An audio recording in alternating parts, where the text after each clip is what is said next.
Greetings, church family. Praises be to God. Thank you again for being with us this morning. We greet you in the name of our Father, the Son, and the Holy Ghost. We're grateful to have you all here today. Thank God again for our leadership. Thank God again for Pastor Brown. Thank you for Reverend Franklin for leading this morning. God is moving us this morning, and so I want to be able to jump right into this thing, if you don't mind, because I don't want to get too long, because I know how we are on Sunday morning. Preacher preach longer than 30 minutes, your mind starts scattering, and then things start going crazy. So I want to jump right in this thing. We're going to continue with the series, Be Still and Know That I Am God. This is part 3 of the series, which should be our final part to this series.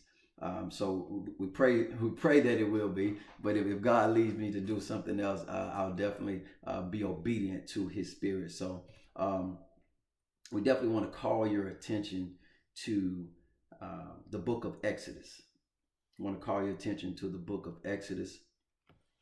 If you have your Bibles, turn to the book of Exodus, chapter 14. And I'll be reading from verses 4 through 14.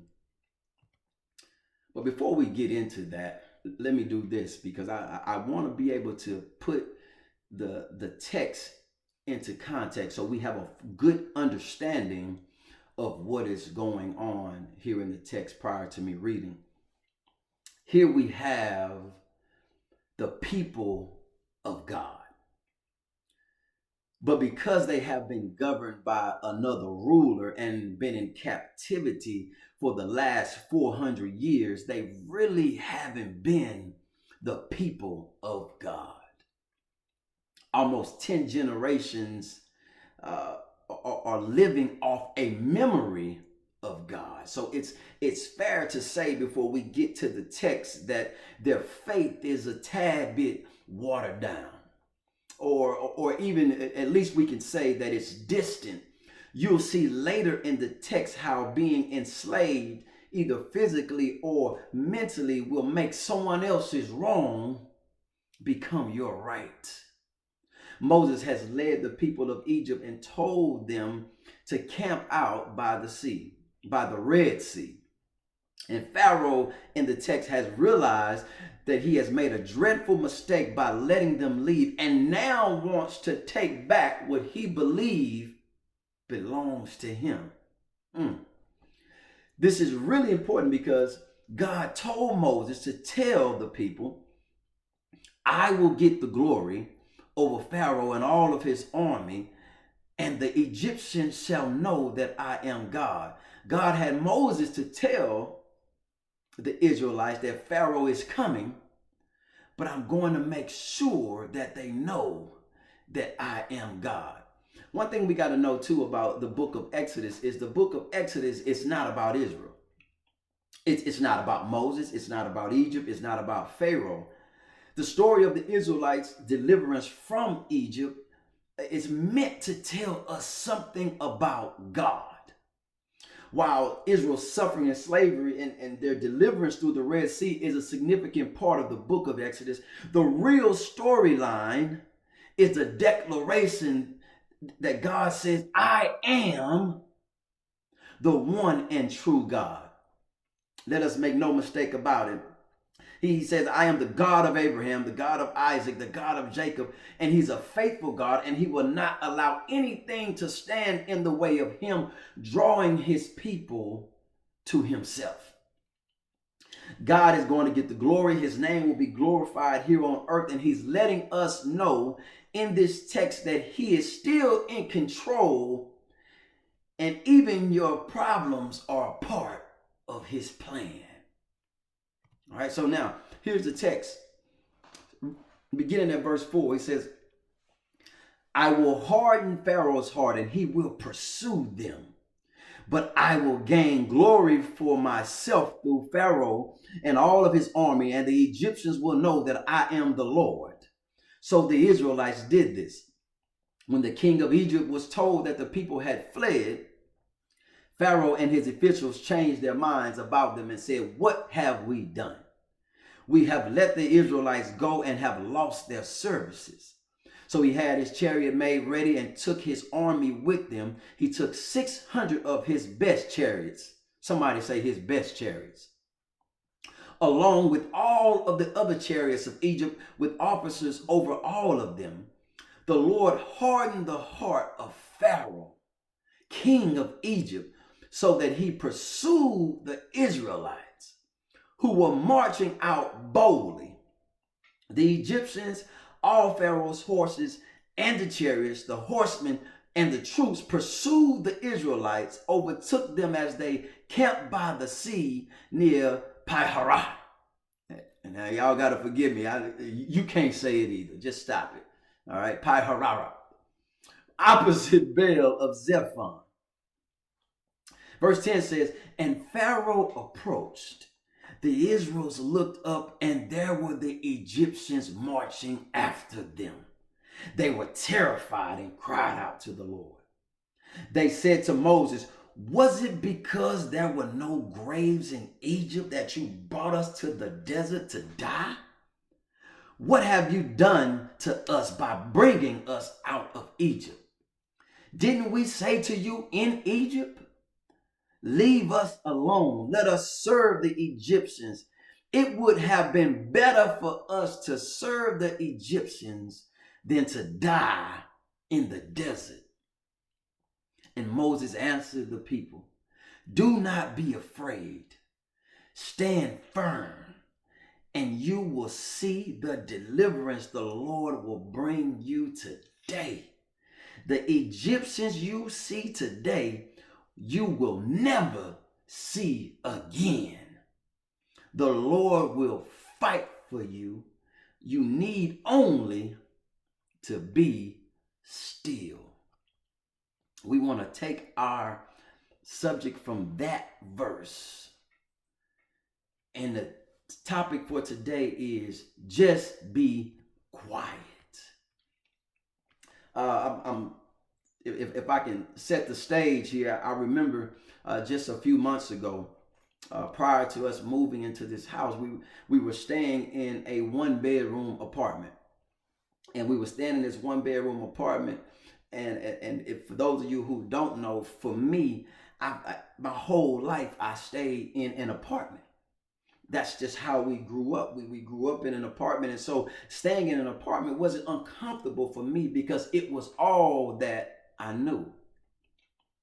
And then God got me an opportunity, or there was an opportunity that presented itself for me to get another job. And the job was going to pay $35,000 to $40,000 more than what I was making at the present time. So it was easy for me to stay where I was, but now I was getting a raise, and I went in on the first interview and I knocked it out the park. They called me back for the second interview and the last interview, and I knocked it out of the park. And I was on my way home and I was feeling confident. I had on my good suit. I was feeling $40,000 richer just driving down the street. And something told me to drive into the neighborhood that was adjacent from my apartments. Now, I'm not talking about any neighborhood. I'm talking about a nice neighborhood, waterfall, everything when you drive up in the neighborhood. And I drove in the neighborhood, and the voice of God spoke to me and said, you are going to live in this neighborhood. Instantly, I was overwhelmed by hearing the voice of God. So I raced home and I sat in the parking lot and I waited on Rita to come home, and I didn't even go into the house. I never got out of the car. And when she got out of her car and she saw me, she said, what are you doing? I said, you got to get in the car. I got to talk to you. You got to come on. You got to come see what God is telling me. And we drove over to the neighborhood, and I said, baby, listen, God told me that we're going to stay in this neighborhood. And she said, all right, well, if that's what God told you to do, then let's do it. Now, God was taking me out of my comfort zone spiritually and physically. And so now I'm preparing to move into this house and move into a house, and I'm trying to move. But all of a sudden, they told us no. And we were told no at least 3 times. But I knew what God had spoken in my life. I say, well, something ain't right, because they keep telling us no, but I know what God spoke to me. And now I'm getting a little nervous. I'm starting to get a little fearful. We didn't even renew our lease, and now we're up against the clock. And to make matters worse, I didn't get the job. So now I'm a little scared. And don't act like you've never been scared. I'm a little scared at this point. But God continued to speak to me, because I'm complaining. I say, God, I know you didn't bring me this far, Lord. Lord, I don't want to stay in no apartment no more. But God, if I have to stay in an apartment, I will. I'll just get a 2-bedroom, but I got to pay this bill. I got to pay first month and last month's rent, and I got to pay the other bill. And God all of a sudden just said, just be quiet and walk to that house. And we walk to that house every day on a faith walk. And I have a video for you. And Sister Dana Brown, if you can play that video, I want you guys to see it today.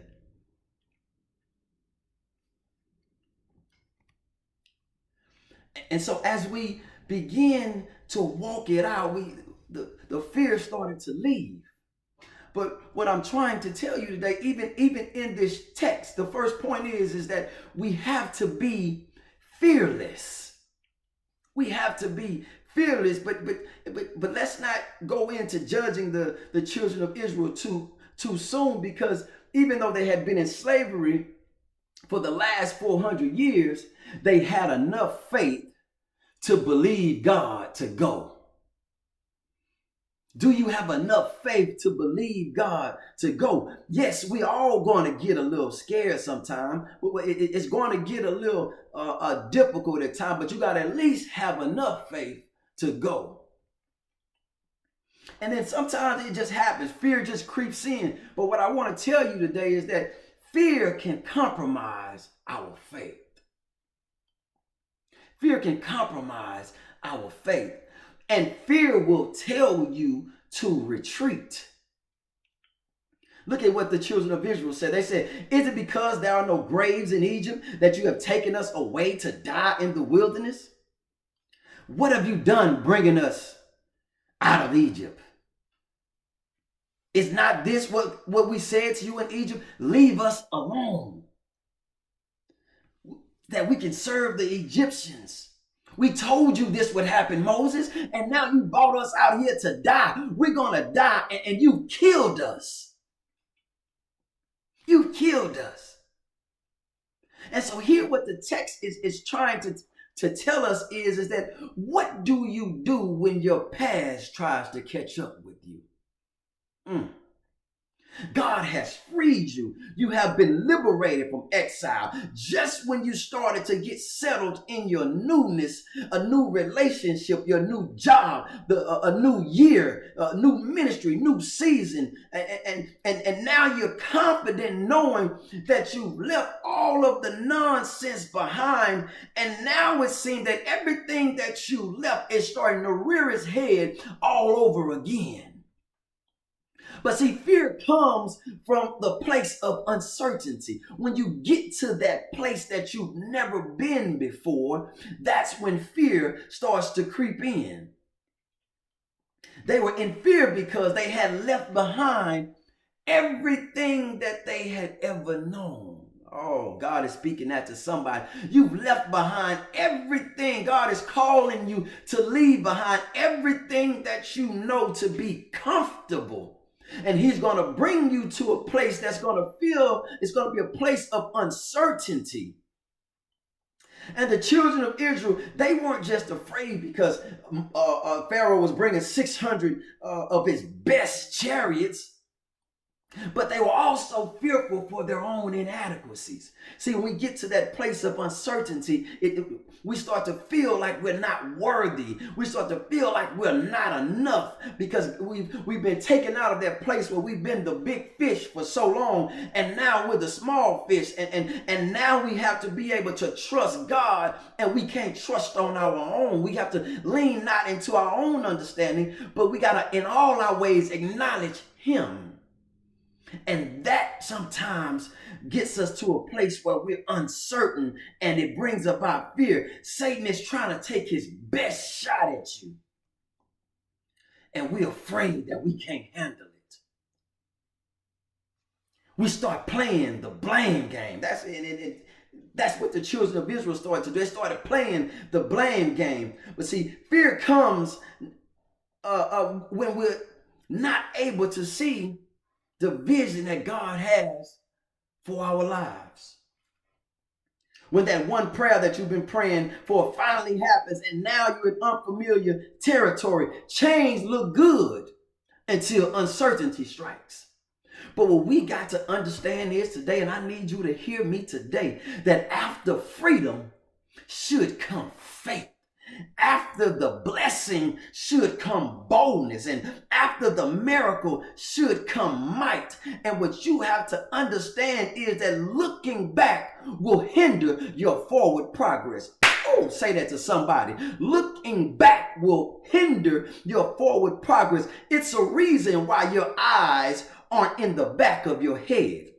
It's meant for you to see where your next step will take you. When God gives you a vision, not only do your eyes have to look forward, but your feet have to go forward, and also your faith has to go forward. It's terrifying to see your past coming behind you. It's terrifying. And that's what the devil will want you to see. He wants you to keep looking back, because when you keep looking back, it feels like you haven't gone anywhere. Satan tries to steal the peace from your present place with the threat of your past predicament. Ooh, that's a word for somebody today. That's a word for somebody today. But I stopped by to tell you that you have to divorce your past. You got to divorce your past. See, it's so easy that when it gets rough and the fear factor sets in, it's so easy to go back to what's familiar. And the first thing that goes back is your mind. Your mind starts to slip back into the old ways. But what God is calling us to do today is, He's saying, Dallas, you have to disassociate yourself. He's saying, preacher. He's saying, deacon. He's saying, son. He's saying, daughter. You got to disassociate yourself and separate yourself emotionally and mentally. Even though that's all you've known for your whole life, but you got to divorce yourself from your past situations. And if you don't, you find yourself trying to hold on to the same thing that you've been complaining about your whole life. See, fear will have you wishing that you were back where you used to be. Fear will cause us to arrest ourselves and put ourselves back in chains all over again. Fear will make you so mad and angry that you'll get mad and push away the very people that are trying to help you. The children of Israel were mad at Moses. They were mad at Moses, and all Moses was trying to do was get them to the promised land. But they were trying to push him away. And Moses answered and said, do not be afraid. Stand firm. You will see the deliverance the Lord will bring you today. The Egyptians you see today, you will never see again. So that brings us to our next point. You got to be firm.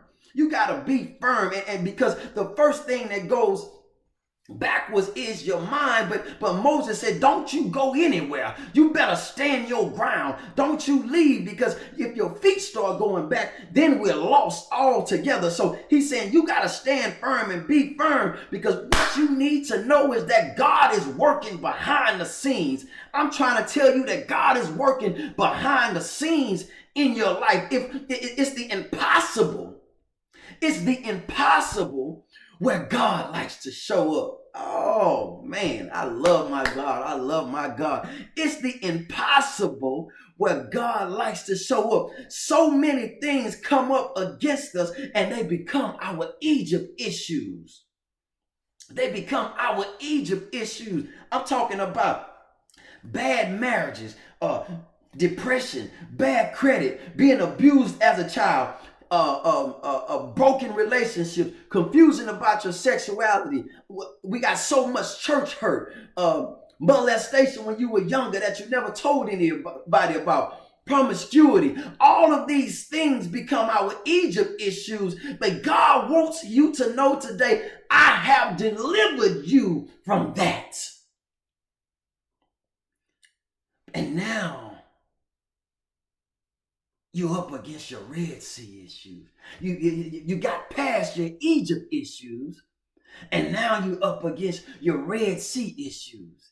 And those issues are, if that's you're trying to live out this Jesus thing, and I'm trying to be a Christian, and I'm trying to do the prayer thing, and I'm trying to do the tithing thing, and I'm going to prayer service, and I'm going to Bible study, I'm on all of the Zoom calls, I'm logging on to YouTube and Facebook Live, but it seems like I'm still not getting ahead. It seems like the world is still on fast track and I'm on slow motion. So now I'm presented with my Red Sea issues. But I stopped by to tell you today, God is saying, I got a setup for everything and everyone that's trying to attack you. And don't you go running back. The Egyptians that you see today, you will never see again. Everything that's trying to attack you today, I need you to understand it's all going to be gone. But you got to trust and believe in me. You got to understand, as Moses said, you got to stand firm.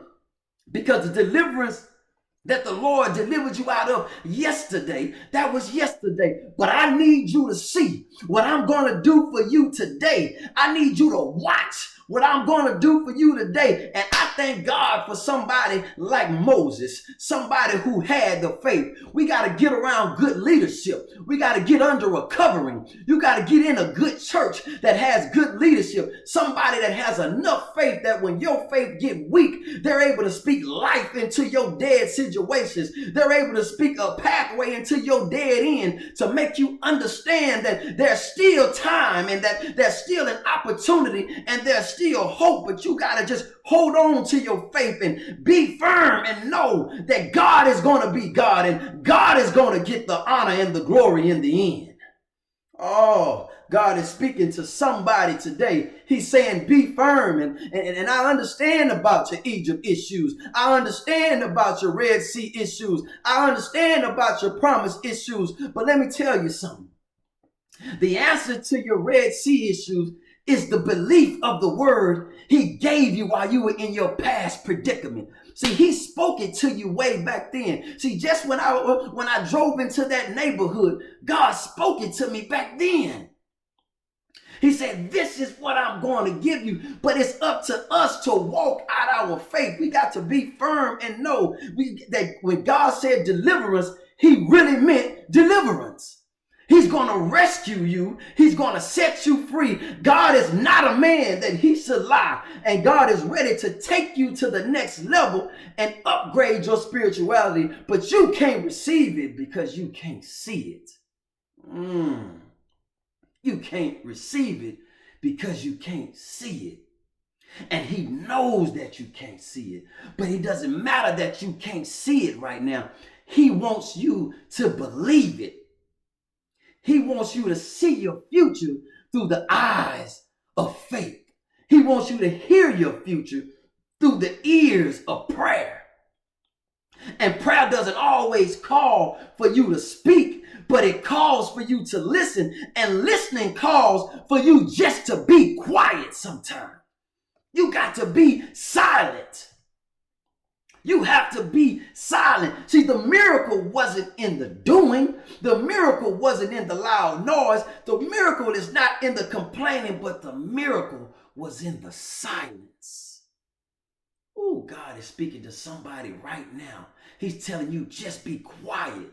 There's a miracle in your silence. Just be quiet and I will fight your battles. Just be quiet and listen and trust and believe in me and I will fight your battle. It's amazing what you will discover if you just be quiet. Oh my God, the things God will do if you just stop complaining all the time. The relationships that you will salvage if you just be quiet. The jobs that you have in front of you and the promotions that you will get if you just be quiet. You think everything is always about you, but God is saying, I've set you up. I put you in a strategic place. I placed you in a certain situation, whether it may be favorable to you or not, but it's not for you. It's so I can get the glory. Oh my God. I've set you up so that I can get the glory, and God can't get the glory just by you crossing the pond. Oh, but God had to put the sea out there. God had to put the impossible out there, because it's the impossible that makes it a miracle. Oh, it's the impossible that makes it a miracle. See, they trapped at the Red Sea. It was like being trapped at the Galveston seawall. And when you get to the seawall, there's nowhere to go but through. Man. God Almighty, mighty, mighty. Oh my God, my God. Let me explain to you. Let me explain to you something about miracles. See, if someone trains for 8 years to become an attorney, when they reach their goal and they finally get there, it's their hard work and their sacrifice that will lead them to the expected goal. So the miracle of that believer, it becomes an expectation through faith. Look at Moses. Moses' faith, and how he declared to the children of Israel that God would deliver them and that he would rescue them. That was because of his faith. So what I'm trying to say to you is that when you have faith in God, miracles will come. And when the miracle comes, it substantiates the longevity of your faith to be able to produce more miracles. I need you to get this, and I need you to understand this. See, that's why David, when he was getting ready to fight Goliath, he understood that it was a miracle when I defeated the lion. And that substantiated his faith, and that increased his faith. So when the bear came, he knew that he would be able to defeat the bear. And now his giant is standing in front of his face, and sometimes your giant is staring you face to face, and you going around complaining about how big your giant is, but you got to tell your giant how big your God is, because when your faith is increased, you feel like there's nothing that you can't do, and the miracles of God become an expectation for the believer. I need you to walk with me. The miracles become an expectation for the believer. So what I'm trying to tell you today is the miracle wasn't for Moses, because Moses believed. He had just saw the 10 plagues in Egypt. He had just witnessed the Passover. The miracle wasn't for Moses, but I need you to look at the text. Look at verse 18.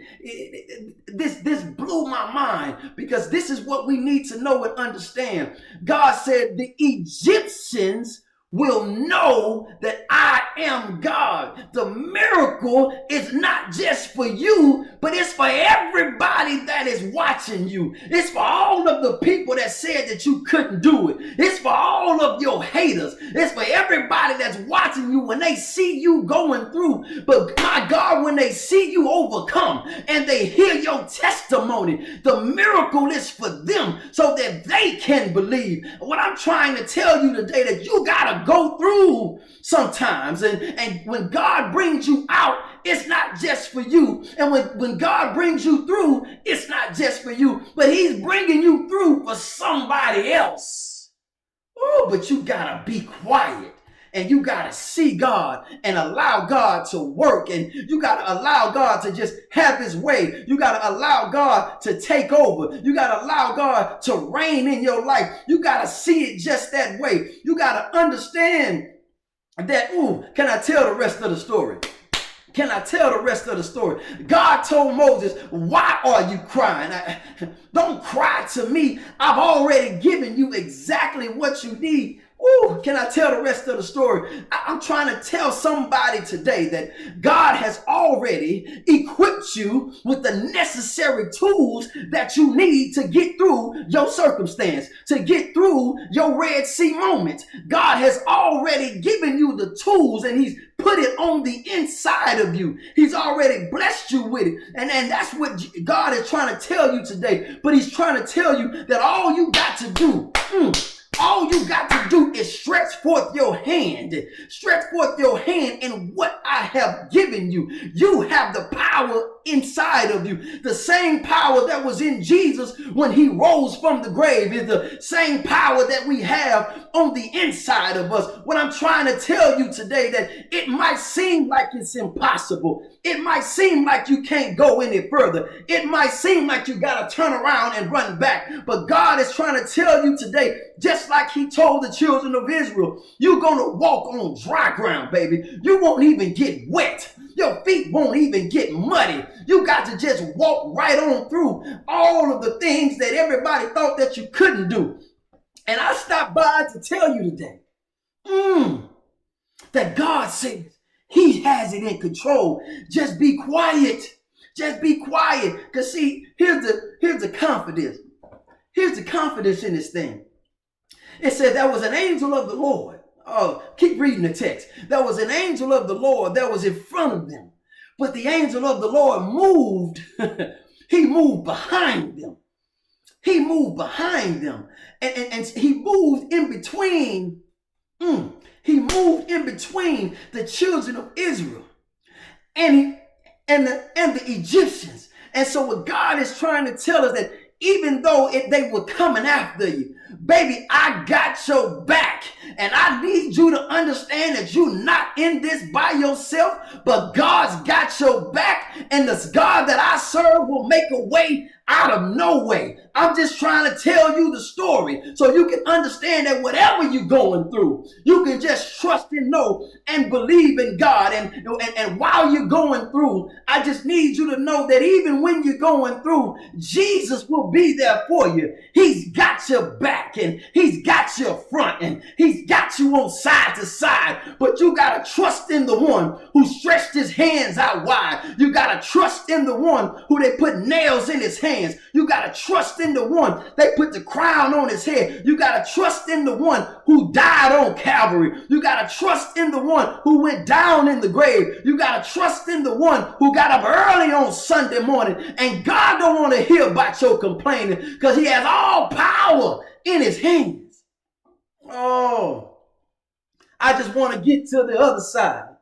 I just want to get to the other side so I can have my own testimony. How many of you know you just want to get to the other side so you can yell out with the old saints, and you can say how I got over? You can say, if it had not been for the Lord on my side, where would I be? He kept my enemies away. He let the sun shine through a cloudy day. He rocked me in the cradle of His arms when He knew I had been battered and scorned. So if it had not been for the Lord on my side, tell me, where would I be? Where would I be? Just be quiet and let God fight your battles. Be still and know that I am God.